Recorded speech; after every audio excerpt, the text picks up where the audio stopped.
Hello students, welcome to IGSS online platform. Myself Vivaan Chaudhary. जैसा कि students मैंने आपको पहले वीडियो में बताया कि अपन सेल बायोलॉजी मीन्स साइटोलॉजी का एक टॉपिक लेके आए हैं जो 11th NCERT का है, जिसको basically 9th to 12th class तक के बच्चे पढ़ सकते हैं, देख सकते हैं। आपने बायोलॉजी के तो इंट्रोड्यूस वीडियोस थे हार्ट से रिलेटेड दो, उनको बहुत अच्छा आपने प्यार दिया। इसी तरीके से आप हमारे वीडियोस को देखते रहिए, लाइक कीजिए, कमेंट्स कीजिए और बेल आइकन का बटन प्रेस कीजिए ताकि आने वाले वीडियोस आपको मिलते रहें। उसी स्टेप पे मैंने आपको सेल बायोलॉजी में जो स्टार्ट करा था, इसमें सेल का इंट्रोडक्शन देखा अपन ने, हिस्ट्री ऑफ सेल देखी स्टूडेंट्स कि रॉबर्ट हुक है, इन्हें फादर ऑफ साइटोलॉजी कहा जाता है, जिनने सेल्स को डिस्कवर किया, डेड सेल्स को।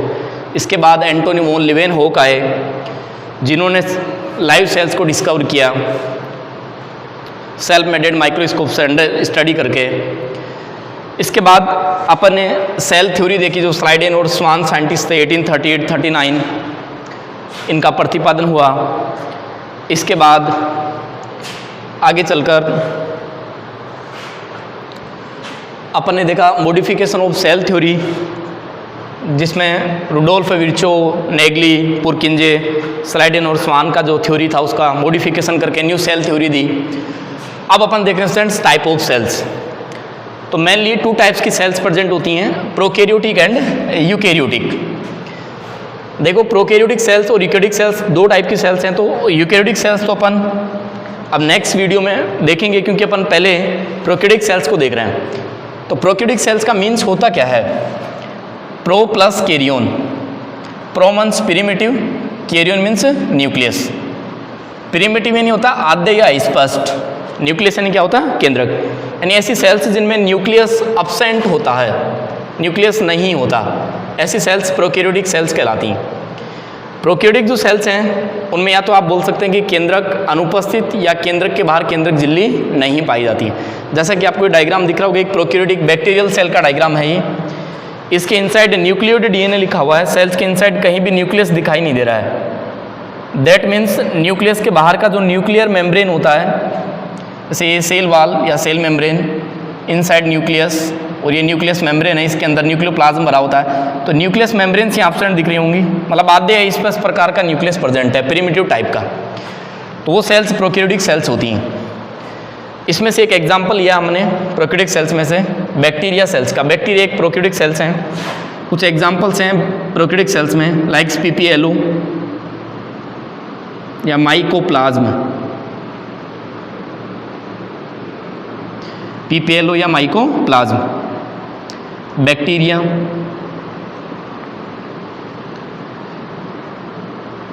और Archie bacteria,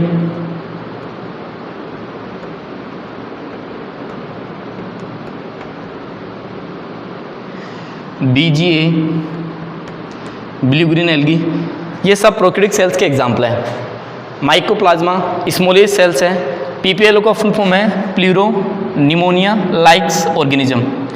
pleuro pneumonia likes organism means mycoplasma. Bacteria हैं, आर्की बैक्टीरिया है, BGA है, that means blue green algae. ये सब प्रोकैरियोटिक सेल्स के एग्जाम्पल हैं। अब एक प्रोकैरियोटिक सेल्स का स्ट्रक्चर कैसा होता है वो इस डायग्राम से अपन समझते हैं।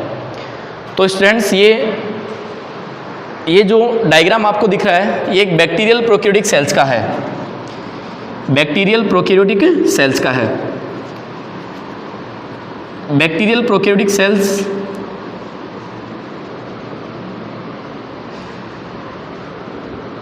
में टोटल स्ट्रक्चर में इसमें 3 लेयर फाउंड होती हैं, इसके आउटसाइड टू इनसाइड। पहले बात तो इसमें प्रोकैरियोटिक सेल से तो न्यूक्लियस प्रेजेंट नहीं होगा, या फिर न्यूक्लियस के बाहर न्यूक्लियर मेम्ब्रेन नहीं होगी।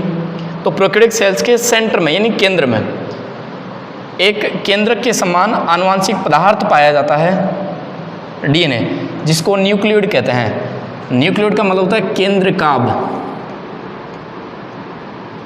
यानी केंद्रक तो नहीं होता पर केंद्रक से मिलता जुलता सा स्ट्रक्चर इसके सेंटर में प्रेजेंट होता है। इसमें आनुवांशिक पदार्थ DNA होता है, जिसको केंद्रकाभ कहा जाता है या न्यूक्लियोइड कहते हैं या न्यूक्लियोइड DNA कह सकते हैं। अब इसके स्ट्रक्चर में outside to inside 3 layers found होती हैं। First capsule, second cell wall and third plasma membrane. Capsule, cell wall, plasma membrane. सबसे पहले अपन कैप्सूल को देख लेते हैं। फर्स्ट लेयर क्या फाउंड होती है स्टूडेंट्स? कैप्सूल। ये जो कैप्सूल है ये पॉलीसैकेराइड का बना होता है। किसका बना होता है? पॉलीसैकेराइड का।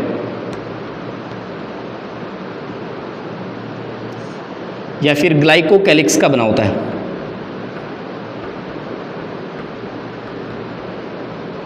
ग्लाइकोकैलिक्स का, पॉलीसैकेराइड या ग्लाइकोकैलिक्स का बना होता है। ये लेयर अगर थोड़ा सा सॉफ्ट है, प्रेजेंट है ग्लाइकोकैलिक्स पॉलीसैकेराइड का, तो इसको अवपंक परत या स्लाइम लेयर कहते हैं। अवपंक परत या स्लाइम लेयर कहते हैं। बाहर की साइड जो प्रेजेंट होती है। कैप्सूल है, ये पॉलीसैकेराइड से बना होता है या ग्लाइकोकैलिक्स का बना होता है। ये टू टाइप्स में प्रेजेंट होता है, तो सॉफ्ट होगा या फिर हार्ड होगा। अगर ये सॉफ्ट है तो इसको अवपंक परत या स्लाइम लेयर कहते हैं, नरम है तो मतलब। और अगर ये सॉलिड है, ठोस है, हार्ड है थोड़ा, तब इसका नाम पड़ जाता है कैप्सूल। और बना किसका है? पॉलीसैकेराइड का। तो ये फर्स्ट लेयर है जिसके आउटसाइड ये प्रेजेंट होती है। Second cell wall. Cell wall इसका मेन स्ट्रक्चर है, यानी इसकी स्ट्रक्चरल यूनिट है सेल वॉल, यानी इसका जो स्ट्रक्चर है वो कौन बना रहा है? Cell wall. ये स्ट्रैंड्स बनी होती हैं पेप्टिडोग्लाइकॉन की। Peptidoglycan, peptidoglycan means amino acid plus sugar, इनका कॉम्बिनेशन है ये दोनों का। Cell wall structural unit of prokaryotic cells है जो पेप्टिडोग्लाइकॉन से मिलकर बनी होती है। पेप्टिडोग्लाइकॉन्स में कंपोजिशन है amino acid double A and sugar, यानी शर्करा पाई जाती है। ये इसकी संरचना, आकार, आकृति डिसाइड करती है। इसके इनसाइड प्रेजेंट होती है सेल मेम्ब्रेन। क्या प्रेजेंट होती है? Cell membrane. सेल मेम्ब्रेन तो बेसिकली प्लाज्मा मेम्ब्रेन है। ये लिपोप्रोटीन से बनी होती है। किससे बनी होती है? लिपोप्रोटीन से, लिपिड प्लस प्रोटीन से ये बना हुआ है। इसको प्लाज्मा मेम्ब्रेन कहते हैं। प्लाज्मा मेम्ब्रेन की प्रोकैरियोटिक सेल्स में इनफोल्डिंग पाई जाती है। अंदर की तरफ वलन होते हैं साइटोप्लाज्म की साइड। जो ये वलन है इन्हें बोलते हैं मीजोसोम, जो रेस्पायरेशन या श्वसन का काम करते हैं। इसमें श्वसन का काम करते हैं। तो प्लाज्मा मेम्ब्रेन क्या है? थर्ड लेयर है जो लिपोप्रोटीन से फॉर्मेड है। इसके इनसाइड इट फोल्डेड होते हैं, वलन होते हैं, फिंगर लाइक प्रोजेक्शंस प्रेजेंट होते हैं। देखो ये प्रोजेक्शन, ये फिंगर लाइक प्रोजेक्शंस मीजोसोम कहलाते हैं, जो रेस्पायरेशन का काम करते हैं। प्लाज्मा मेम्ब्रेन और बहुत सारे फंक्शंस करती है प्रोकैरियोटिक सेल्स में, जैसे वसा संश्लेषण,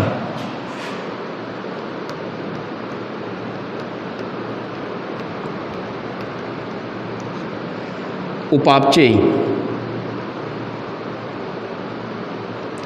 वसा संश्लेषण, उपापचय रेस्पायरेशन का काम करती है।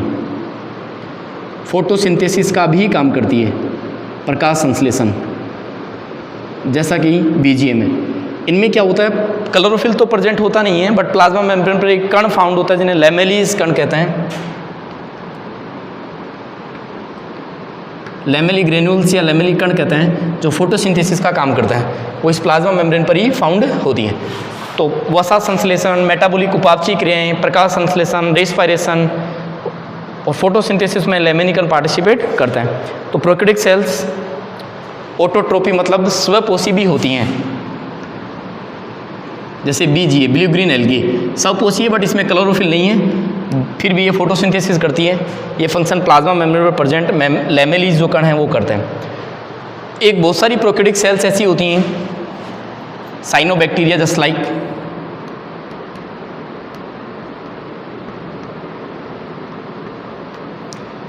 साइनोबैक्टीरिया लैमेली कण है, ये फोटोसिंथेसिस भी करते हैं साइनोबैक्टीरिया में। प्लस साइनोबैक्टीरियाज क्या करते हैं? N2 का फिक्सेशन करते हैं। N2 का स्थिरीकरण, फिक्सेशन। ये है कि N2 को फिक्सेशन करने वाले एंजाइम्स प्लांट्स में एब्सेंट होते हैं, तो डायरेक्ट कभी भी प्लांट्स N2 को ले नहीं पाते, इसलिए इसको इसके यौगिकों में कन्वर्ट करना पड़ता है। मीन्स नाइट्रोजन का इसके यौगिकों में कन्वर्ट होना N2 फिक्सेशन या स्थिरीकरण है, ये साइनोबैक्टीरिया या प्रोकैरियोटिक सेल्स करती हैं, क्योंकि इनमें लैमेलिकण फाउंड होते हैं। तो ये इसको कन्वर्ट कर NO3, NO2, NH3, NH4 positive इनमें कन्वर्ट कर देते हैं, जिनको पौधे आसानी से ग्रहण कर सकते हैं। इसमें एग्जांपल आपने देखा होगा, राइजोबियम जीवाणु बैक्टीरिया सेल है, राइजोबियम है, साइनोबैक्टीरिया है, ये सब N2 का फिक्सेशन करते हैं। मीन्स N2 को इसके यौगिकों में कन्वर्ट करते हैं। तो यूजफुल बैक्टीरियाज हैं, राइजोबियम हो गया, साइनोबैक्टीरिया हो गया। साइनोबैक्टीरिया चावल के जो राइस फार्मिंग होते हैं उनमें प्रेजेंट होता है, चावल के खेतों में पड़ा होता है, तो वहाँ किसी फर्टिलाइज़र की ज़रूरत नहीं पड़ती, बिकॉज ये N2 का क्या कर देता है, फिक्सेशन कर देता है। और राइजोबियम जीवाणु जैसे मटर हो गया, पी प्लांट है, ग्राम प्लांट है चने का, इनकी जड़ों के नीचे गांठें पाई जाती हैं, वो भी N2 का फिक्सेशन करती हैं, वो भी एक बैक्टीरियल सेल है। तो ये सब यूजफुल बैक्टीरिया हैं। तो इस टाइप से इसकी स्ट्रक्चर में 3 लेयर्स प्रेजेंट हैं। आउटसाइड कैप्सूल जो पॉलीसेकेराइड या ग्लाइकोकैलिक्स की बनी होती है, अगर ये सॉफ्ट लेयर है तो अवपंक परत या स्लाइम लेयर कहते हैं, अगर ये हार्ड है तो कैप्सूल कहलाती है। सेकंड सेल वाल पेप्टिडोग्लाइकोन से मिलकर बनी होती है, इसका कंपोजिशन AA एंड शुगर होता है, जो इसका स्ट्रक्चरल यूनिट है, मैन इसकी संरचना बनाती है, आकार आकृति देती है, डिसाइड करती है सेल वाल।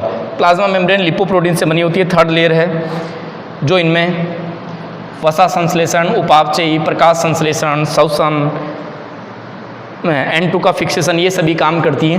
N2 फिक्सेशन के लिए लैमेलिकण होते हैं, प्रकाश संश्लेषण के लिए लैमेलिकण होते हैं। मीजोसोम्स इसका इनफोल्डिंग है, फिंगर लाइक प्रोजेक्शन प्रेजेंट होते हैं, उन्हें अपन बोलते हैं मीजोसोम्स, और ये रेस्पिरेशन का काम करते हैं। स्टूडेंट्स, ये है एक प्रोकैरियोटिक सेल्स का स्ट्रक्चर। आगे अपन देखने वाले हैं अब यूकैरियोटिक सेल्स। इससे पहले मैंने आपको कुछ सेल्स का और बता देता हूँ, सेल्स के बारे में। Smallest cells, largest cell, longest cell, ये 3 सेल हैं, इनके नाम आप याद कर लें ठीक से, बेसिक है एक तरह से। स्मॉलेस्ट सेल तो है PPLO, स्मॉलेस्ट सिंगल सेल, या mycoplasma.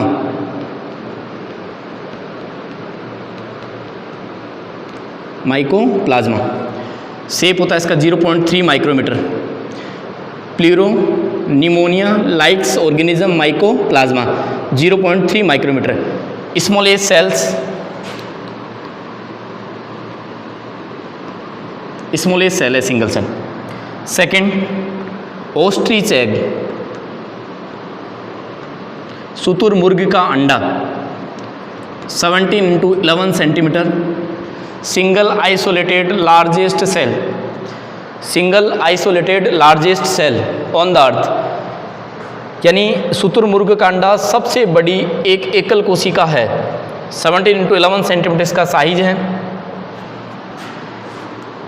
Second nerve cell, third यह है लॉन्गेस्ट सेल, जो लगभग 90 सेंटीमीटर लंबी होती है। ये ह्यूमन बॉडी में पाई जाती है, जो कभी डिवाइडेशन नहीं करती, इसमें विभाजन नहीं होता है। तो ये 3 सेल्स हैं, स्मॉलेस्ट, लार्जेस्ट एंड लॉन्गेस्ट। सबसे छोटा सेल PPLO माइकोप्लाज्मा है, सबसे बड़ा शुतुरमुर्ग का एग है, अंडा है, ऑस्ट्रिच एग 17 × 11 सेंटीमीटर।